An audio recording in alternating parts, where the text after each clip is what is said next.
افسوس کی بات ہے کہ جب بات بلوچ کی بات پر آ جاتی ہے تو سب لوگ منہ موڑ لیتے ہیں. یہ ساری ماں اور بہنوں کے آنسو جھوٹ ہیں. اگر کوئی بولتا ہے یا لکھتا ہے یا پڑھتا ہے تو اس کو یا تو مار دیا جاتا ہے, قتل کیا جاتا ہے, یا پھر اس کو سالوں سال جبری گمشدگیوں کا نشانہ بنایا جاتا ہے. ریاستی ایجنٹ نما صحافی آئے تھے اور وہ ہم سے اسی طرح کے سوال کر رہے تھے. اور المیہ دیکھیں کہ اس دفعہ پھر ہم وہی لوگ, وہی مسنگ پرسنز کے فیملیز ایک دفعہ پھر ایک مارچ کی شکل میں آئے ہیں. بس فرق صرف اتنا ہے کہ 2011 میں ہم لوگ 8 فیملیز تھے اور آج ہم لوگ سینکڑوں کی تعداد میں ہیں.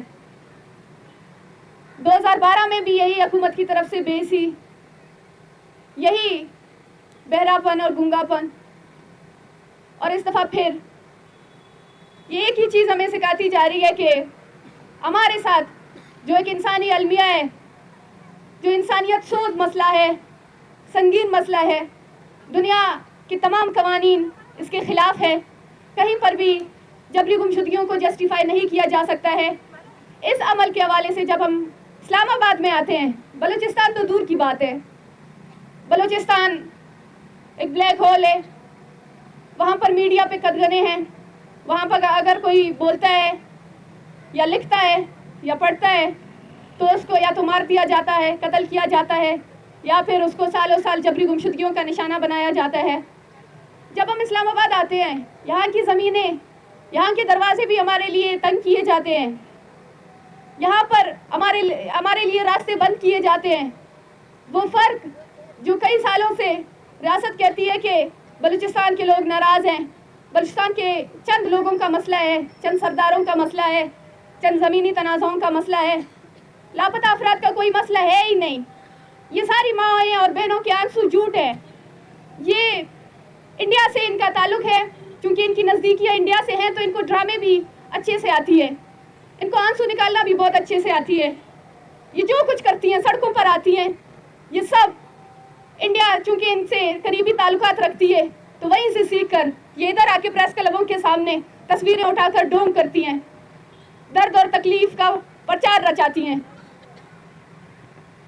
افسوس بھی نہیں کہہ سکتے کیونکہ وہ درد, وہ تکلیف جو کل ہمارے لیے ایک افسوس کا باعث تھا, جو کل ہم ادھر آتے تھے, جو کل ہماری ان ماں اور بہنوں کے آنسوؤں کو ڈرامے کہتے تھے, جو کل ہماری اس درد اور تکلیف کو کہتے تھے کہ ان کو انڈیا سے پیسے ملتے ہیں اس ناٹک کے لیے, جو کل یہاں پر جب ہم آتے تھے تو یہاں پر یہ لوگ ہم سے پوچھتے تھے کہ آپ لوگوں کے لوگوں نے ضرور کچھ کیا ہوگا, ہمارے پنجاب کے بچوں کو کیوں نہیں اٹھاتے, ہمارے بچوں کو یہاں پر کیوں غائب نہیں کیا جاتا ہے. آج یہ وہی حقیقت ہم سب کے سامنے ہے. آج پنجاب سے بھی بچے اٹھائے جا رہے ہیں, 15 سالہ بچے پنجاب سے بھی, سندھ سے بھی, پختونخوا سے بھی, پورے ملک میں یہ مسئلہ ایک بن چکا ہے. اور اس وقت شاید اس ملک میں سینکڑوں, ہزاروں, لاکھوں لوگ اس مسئلے سے واقف ہو گئے ہیں. لیکن افسوس کی بات ہے کہ جب بات بلوچ کی بات پر آ جاتی ہے تو سب لوگ منہ موڑ لیتے ہیں.